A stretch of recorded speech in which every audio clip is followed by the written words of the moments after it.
పర్యావరణాన్ని పరిరక్షించడంలో అమర్నాథ్ అన్నదాన సేవా సంస్థ సేవలు గొప్పవి అని మాజీ మంత్రి ఎమ్మెల్యే హరీష్ రావు అన్నారు.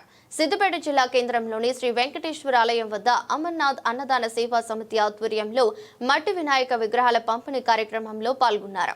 అనంతరం మాట్లాడుతూ పర్యావరణాన్ని ప్రేమిస్తూ ప్రకృతిని ప్రేమిస్తున్నారు అమర్నాథ్ అన్నదాన సేవా సమితి సభ్యులన్నారు. రాబోయే రోజుల్లో ఈ సంస్థ సేవలు మరింత విస్తరించాలని ఆకాంక్షించారు. అమర్నాథ్ అన్నదాన సేవా సమితి సేవలు మన సిద్దిపేటకు కాదు, రాష్ట్రానికి దేశానికే ఆదర్శంగా నిలిచాయని చెప్పక తప్పదు. ఇలా ఎన్ని మంచి కార్యక్రమాలు చేస్తున్నారంటే, దక్షిణ భారతదేశం నుంచి అమర్నాథ్లో అన్నదాన కార్యక్రమం చేపట్టిన మొట్టమొదటి సంస్థ అమర్నాథ్ అన్నదాన సంస్థ. ఆ ఘనత మన సిద్దిపేటకు దక్కింది. ఈ సంస్థ సేవలు ఇవాళ మట్టి వినాయకులు పంచడం అంటే ఇలా రెండూ ఉన్నాయి.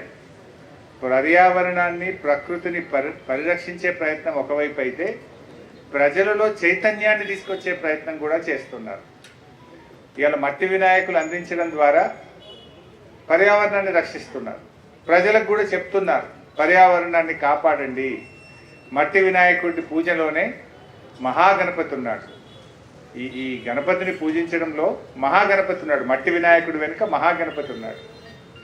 ఇలా ఎంత భక్తి శ్రద్ధలతో మనం పూజించామన్నది ముఖ్యం తప్ప, ఎంత రంగురంగుల వినాయకుడిని పెట్టామన్నది ముఖ్యం కాదు.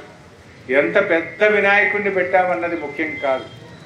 సో ఎంత చిత్తశుద్ధితోని, ఎంత భక్తితోని, భగవంతుడి మీద ఎంత ప్రేమతో పూజించామన్నది మాత్రమే చాలా చాలా ముఖ్యమైనటువంటిది.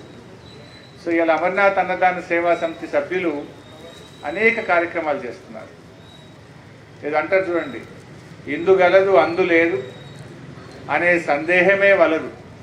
ఎందెందు వెతికినా అమర్నాథ్ అన్నదాన సేవా సమితులు సేవలు అందందు కనిపిస్తాయి. ఎక్కడ చూసినా సేవలు కనిపిస్తాయి. మంచి కార్యక్రమం. మానవ సేవయే మాధవ సేవ అన్నారు. అమర్నాథ్ అన్నదాన సేవా సమితి ఎవరికి సేవ చేస్తుంది? ఆ భక్తులకు సేవ చేస్తుంది. భగవంతుడి యొక్క సేవ కోసం, భగవంతుడి దర్శనానికి వెళ్ళే భక్తులకు సేవ చేయడం అంటే ఆ భగవంతుడికి సేవ చేయడమే. భగవంతుని